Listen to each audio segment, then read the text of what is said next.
नून league की senior नायब सदर और चीफ ऑर्गेनाइजर मरियम नवाज साहिबा ने नया नारा लगाया। वो कहती हैं पहले इंसाफ होगा फिर इलेक्शन होगा। उनके मुल्क भर में इस वक्त इंतजामी दौरे जारी हैं और वो धुआंधार और जारहाना खिताब भी कर रही हैं। इन दौरों के दौरान खासतौर पर आला अदलिया के जजेस उनके निशाने पर हैं। आज उन्होंने साहिवाल में वर्कर्स कन्वेंशन से खिताब किया, कई शराइत अवाम के सामने रख दी और वाजे कर दिया कि इलेक्शन ज़रूर होगा मगर इससे पहले इंसाफ होगा। तराजू के दोनों पलड़े बराबर होने चाहिए। नवाज शरीफ से नाइंसाफियों का अजाला किया जाए, उनकी सजाओं को ख़त्म करें।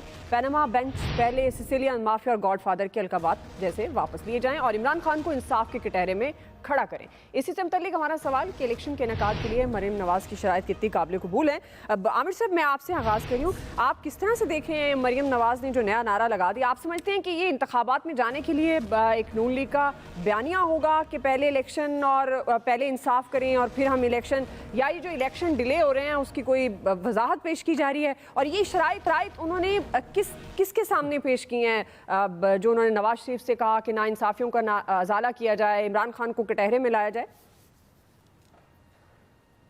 देखें, मरियम नवाज एक बड़ा अरसा साइलेंट मोड पे थी, तो अब वो अवाम में आई हुई हैं, बात कर रही हैं, अपनी पार्टी की तंजीम साजी कर रही हैं और डिजिटल मीडिया प्लेटफॉर्म पे उठा रही हैं। तो वो लोगों को, अपने वोटरों को चार्ज कर रही हैं और मुतालबा भी उसी तरह दबंग कर रही हैं जिस तरह सियासतदान करते हैं। जैसे इमरान खान किया करते थे, हम बाहर की उंगली उठ जाएगी, फलां हो जाएगी। अब मुतालबा बज़ाहिर तो उन्होंने बड़ा क्लियर किया है कि गॉड फादर और सिसिलियन माफिया के अल्फाज वापस लो।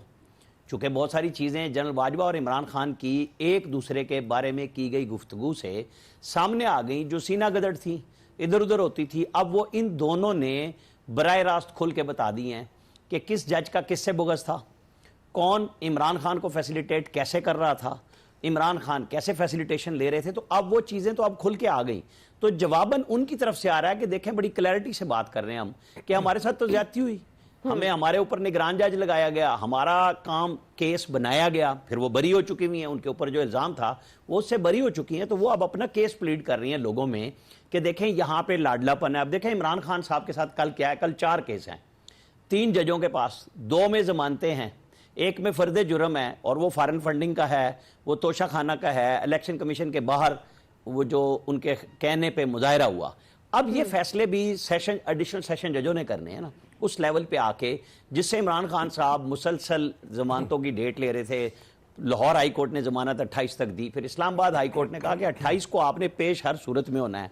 अब उनके पास कोई जाए मफर नहीं थी। आज सुबह उनकी तरफ से उनके वकील ने, ज़ाहिर है ये भी एक लीडर है ना सियासी, जैसे मरियम नवाज ने कर दिया, उन्होंने भी कह दिया कोर्ट चल के उनके लिए दूसरी कोर्ट में आ जाए कि मैं वहां पेश हो रहा हूं, तो आप भी वहां तशरीफ ले आइए। जिस पे जज ने भी हंस के कहा कि ये बड़ी नई बात आई है कि ना मेरा ये इख्तियार है, ना इस तरह का मुतालबा हमने कि सुना कि मैं यहां नहीं आ सकता, आप वहां तशरीफ ले आए। तो ये सियासी लीडर एक दूसरे को इसी तरह करते हैं।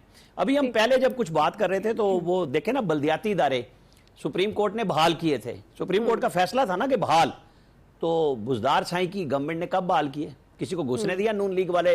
तो इन अदालत लेके भी सुप्रीम कोर्ट में चले गए, उसके ऊपर भी कोई एक्शन सुप्रीम कोर्ट ही ने नहीं लिया, ना पंजाब गवर्नमेंट मानी। 97 में सजाद अली शाह और फारूक लगारी का गठ, जब गठजोड़ जारी था, जिसको आज वो कहते हैं हमला है, तो वो उस वक्त आइन के खिलाफ मिलकर दोनों काम कर रहे थे कि उन्हें अपना इक्तदार और निगरान हुकूमत बनानी थी और मजा करना था। उनका ख्याल था कि चूंकि वो निगरान में फारूक लगारी उस वक्त अपने कामयाब नहीं हो सके थे, उनका ख्याल था कि मुझे 58(2)B से नाअहल करके फारिग किया, मेरे सारे इख्तियार ले लिए, नवाज शरीफ ने बेनजीर भुट्टो की गवर्नमेंट मुझसे तुड़वा ली। तो वो भी उस वक्त एक गठजोड़ हुआ था। तो बड़ी तारीख हमारी दिलचस्प है इस तरह के मामलात में कि कभी कोई और कभी कोई। इफ्तिखार चौधरी को इन्होंने कितना मतून किया इमरान खान ने कि ये मिला हुआ है, पता नहीं कितने पैसे लेके आया है, कौन सा बंदा है, कौन सा सियासी लीडर है। बेनजीर भुट्टो भी चमक की बात किया करती थी।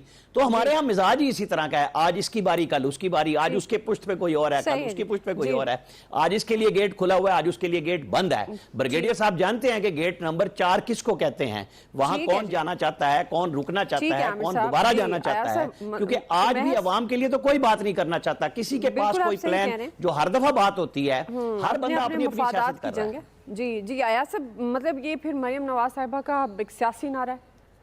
एक तो आपको मुबारक हो कि एक चीज समझ आ गई कि नवाज शरीफ हर दौर में ठीक थे, ये जज ही गलत हैं, बाकी सारे गलत हैं। ये तो आपको मुबारक हो, इसमें अब आपको कोई अभाम नहीं होना चाहिए। दूसरी बात ये तो कभी चीफ कमिश्नर की रिपोर्ट आए तो सामने आ जाएगा। राजा बढ़िया रिपोर्टा ने छड़ दो यार, बस बहरहाल तय हो गया ना। असी तो भी यही कह रहे हैं, अगे जाना चाह रहे हो कि साडा कायद ही ठीक है, बाकी सब फ्रॉड है इस मुल्क। अब आपने सवाल पूछा कि जिस तरह वकील ने जज लिख के देता खत, उस तरह ये भी ठीक है सारे काम। शराइत किसके लिए हैं? शराइत सिर्फ उनके लिए हैं जिनको आज बड़े फखर से ये कहते हैं गैर जानिबदार हो गए, और किसके लिए शराइत हैं, किससे मुतालबा कर रही हैं? और बीडी साहब को बड़ा दुख हो रहा था इस बात पे कि जी वो जनरल फैज और जनरल बाजवा पे क्यों तनकीद कर रही हैं। बीडी सर, आज आपके एक जर्नैल को हथकड़ी लग गई, साबिक जर्नैल को 3 दिन का जिस्मानी रिमांड हो गया। उसके बाद मरियम को इतना भी राइट नहीं देते आप कि वो साबिक जर्नैलों पे तनकीद करें या कोई और करे। अब तो रास्ता खोल दिया आपने, कोई इशू नहीं है, अब तो जिसका दिल करेगा वो करेगा। देखें, बात सिंपल है, ये चीजें, ये जो डिमांड है ना, ये आज सिर्फ दोहराई जा रही हैं। ये कोई ऐसी डिमांड नहीं है जो अचानक मरियम ने आपके सामने रख दी कि जी ये करें। ये सारी डिमांड्स तय हुई थी, उसके बाद मरियम नवाज साहबा इस मुल्क में तशरीफ लाई थी, और जब तक इस पे अमल दरामद नहीं होगा तब तक मेरे कायद नहीं आएंगे इस मुल्क में। अमल दरामद होगा, कायद को स्मूथ सेलिंग चाहिए होती है, कायद को वो टाइम बार्ड मुकदमे भी हों उसमें भी रिलीफ चाहिए होता है, कोई इशू नहीं है, फर्क नहीं पड़ता। वो 10 साल के लिए मुआहदा करके भी चले जाएं खुद साख्ता जलावतनी का, फिर भी वो मानते नहीं है। आज भी उनका फॉलोअर नहीं मानता कि नहीं वो नहीं गए थे, ये सब फ्रॉड है, लोग झूठ बोलते हैं। कायद चूंकि वो इतने बड़े कायद हैं कि उनके खिलाफ मानना बड़ा मुश्किल हो जाता है लोगों के लिए। तो सिंपल वो जो चीजें तय हुई थी, इमरान खान क्या कहते थे कि जनरल फैज को मैं क्यों नहीं हटा रहा था DGI के उससे, क्योंकि ये शर्त थी कि जब तक इनको नहीं हटाएंगे तब तक बात आगे नहीं बढ़ेगी। तो वो हटे तो बात आगे बढ़ गई, उसके बाद आपने देख लिया जो हुआ। सही। ब्रिगेडियर साहब, देखें, मरियम नवाज ने आज जलसे में बड़ी क्लियर 2-3 बातें कर दी। मेरे ख्याल में तबाह अहवाम खत्म हो गए हैं कि जब तक नवाज शरीफ को क्लीन चिट नहीं मिलती है वो वापस नहीं आते हैं, उनको जो खिताब दिए गए थे वो ख़त्म नहीं होते हैं। और नंबर 2, जब तक इमरान को डिस्क्वालीफाई नहीं किया जाता, उसको अरेस्ट नहीं किया जाता, उस वक्त तक इलेक्शन नहीं होंगे। ये आज उन्होंने जलसे में कोई ढकी चुपी बात नहीं की है। नंबर 2, उन्होंने बात की है कि फैज़ की बाकियात, मीन जाहिर है कि वो फौज के अंदर हैं, उन्होंने उनको भी अटैक किया है। जुडिशरी को पहले ही कर रही है। आई थिंक अभी तो वो शी जस्ट लाइक जैसे होता है ना, खुला घोड़ा भाग रहा है, और अभी उनको ना कोई डर है, ना कोई फिक्र है, ना कुछ। और वो जो लैंग्वेज इस्तेमाल कर रही है, जिस तरीके से बात करी, इट इज़ हाईली ऑब्जेक्शनेबल। मेरे ख्याल में ये सुप्रीम कोर्ट ऑफ पाकिस्तान को भी देखना चाहिए कि वो सिटिंग जजेस के बारे में जो बात कर रही हैं, वो करप्शन, फिक्सिंग, नाम ले लेके, और बाकी क्या रह गया है। अभी मेरे ख्याल में एक हाई कोर्ट में कहीं उनके कॉन्ट्रैक्ट का केस भी किसी लॉयर ने डाला जो मैं देख रहा था। बात ये कि ये देखना है कि आप जलसे में ये करने आ रही हैं या आवाम को अपना मैंडेट बतानी है रही कि हम क्या करना चाहते हैं, हम आपके लिए क्या कर रहे हैं, हम आपको क्या आइंदा के लिए करेंगे, हमारी गवर्नेंस कैसी होगी। नवाज शरीफ आने वाले हैं, वो आएंगे तो खुला मैदान होगा। हम चाहते हैं सब खुले इलेक्शन में आए, लड़ें, आवाम जिसको मैंडेट दे, then it is a positive constructive जलसा आप कर रही हैं, और फिर आप हुकूमत में हैं। तो ये चीज़ें हमने देखनी है। ये बहुत ही अफसोसनाक बात है। ये जैसे आज क्लियर मैसेज चला गया कि इलेक्शन वो नहीं होने देंगे, शरीफ फैमिली, अबव लॉ, और वो जो चाहेंगे वही होगा। ठीक जी। फैसल साहब, देखिए, हम तो हमेशा एक बात कहते हैं, इस मुल्क में ना शिफ्टें होती हैं, कभी किसी की शिफ्ट होती है, कभी किसी की शिफ्ट होती है। पहले जिन लोगों की मुखालफत में बोलना जुर्म था, आज उन लोगों के हक में बोलना जो है वो जुर्म ठहरा है। ये तो अल्लाह ताला का बहुत शुक्र है कि हम लोगों में इतनी समझ है, हम खुद ही लाइन पकड़ लेते हैं कि किस पर किसके हक में क्या बात करनी है, वरना हम लोग भी जो है ना कि जेल की सराफों के पीछे ही हों। अब इस वक्त मुल्क जो है, हुकूमत जो है नवाज शरीफ साहब की है, ये इंसाफ किससे इंसाफ मांग रही है। वो जो हम कहते हैं ना कि जो जजों को मैनेज किया जाता है, वही मैनेज फैसले चाहिए ना, वही मैनेज फैसले इमरान खान के लिए होते थे, तो वही मैनेज फैसले जो है इनको चाहिए। जो कुव्वतें कल इमरान खान साहब के लिए सहूलतकारी कर रही थी, वही कुव्वतें जो है वो आपके लिए सहूलतकारी कर रही हैं। इमरान खान, अब ये हम कह सकते हैं कि इमरान खान की सलाहियत ज़्यादा थी या वो जो कुव्वतें सहूलतकारी कर रही थी उनका विजन ज़्यादा था कि वो ज़्यादा बेहतर और मौसर अंदाज में इमरान खान साहब की मर्जी और मंशा के मुताबिक काम कर देती थी, और इनकी मर्जी और मंशा के मुताबिक उस तरह काम नहीं हो पा रहा जैसे ये जिस रफ्तार से ये चाह रहे हैं। बाकी अपनी हुकूमत में बैठ के बोलना कि जब तक नवाज शरीफ के साथ इंसाफ नहीं होगा, कुछ खुदा का खौफ करें यार। अब ये क्यों नहीं बोलते कि इस मुल्क के 22 करोड़ लोगों के साथ जब तक इंसाफ नहीं होगा, जब तक इस मुल्क से जो है वो महंगाई खत्म नहीं होगी, गुर्बत खत्म नहीं होगी, इस मुल्क बस ये नवाज शरीफों के लिए, जरदारियों के लिए, इमरान खानों के लिए मुल्क है। अब इन्हीं के इस मुल्क में जो इंसाफ है वो इन लोगों को मिल रहा है तो इंसाफ है, इन लोगों को नहीं मिल रहा है वो भी इनकी मर्जी और मंशा का, इंसाफ का इशू नहीं है। सही। इनकी मर्जी और मंशा का अगर फैसला नहीं आ रहा तो इस मुल्क की अदालतें 2 नंबर हैं, अदालतें मैनेज हैं, कहीं से लिखे हुए फैसले सुनाती हैं, हमारा आपका क्या है, बस ऐसे ही है, इस तरह है हम लोग।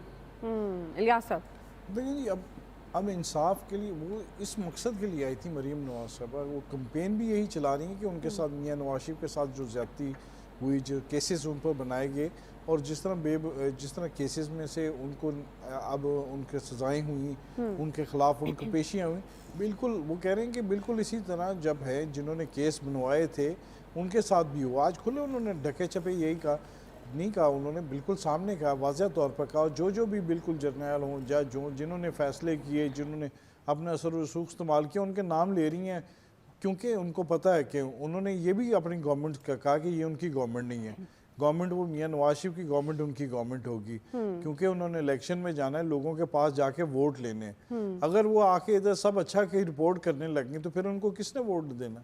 तो जाहिर है वो जो सबको बुरा कहेंगे, वो जो बातें हैं अपने, जाहिर है बदला तो लेना है। अब बदला तो लेंगे जिन्होंने उनके साथ किए, उन पर केसेस बनवाए सारे, और ये बात है कि वो उनके लिए सबसे बड़ी बात ये अच्छी आ जाती है कि उनके किसी केस का फैसला नहीं हुआ, उनके खिलाफ कोई कार्रवाई नहीं हो सकी। तो फिर वो खान साहब भी यही कहते हैं कि उनके वो भी कार्रवाई करना चाहते थे लेकिन वो फैसले नहीं करवा सके। तो ये गलती किसकी है? इस तमाम जो जंग है बड़ों की जंगों में सारे पिसरी आवाम पिसरी और बुरी तरह पिस गई है, और आवाम की जो बुरी हालत है इस वक्त वो देखने वाली है। आप कभी रिपोर्ट्स देखें कि जो लोग हैं उनके पास खाने को नहीं है इस वक्त। IMF की जो सर्वे हैं उनमें देखें जाके कि आपके पाकिस्तान के लोग गुर्बत की खत है ना, उससे भी ज़्यादा लोग गुर्बत की खत से चले गए। ये सिर्फ 150-200 ख़ानदान हैं जो मौजें लगा रहे हैं और बिल्कुल अपनी बारियां लगा रहे हैं और वो लोगों को घुमा रहे हैं। अब लोग इस बात से हैरान पाकिस्तान, बिल्कुल आपकी बात दुरुस्त है, ब्रेक की तरह रहना पाक है ही नहीं लोगों के लिए, हम जैसे लोगों के लिए पाकिस्तान है ही नहीं। और वही बात है कि इंसाफ भी नहीं का, निज़ाम भी नहीं का, हुकूमतें भी नहीं की, और आम आदमी जिस तरह बार बार हम जिक्र भी करते हैं कि जिस कदर महंगाई है आम आदमी का तो जीना मुश्किल है, और डे बाय डे जीना मुश्किल हो भी रहा है क्योंकि महंगाई बढ़ रही है।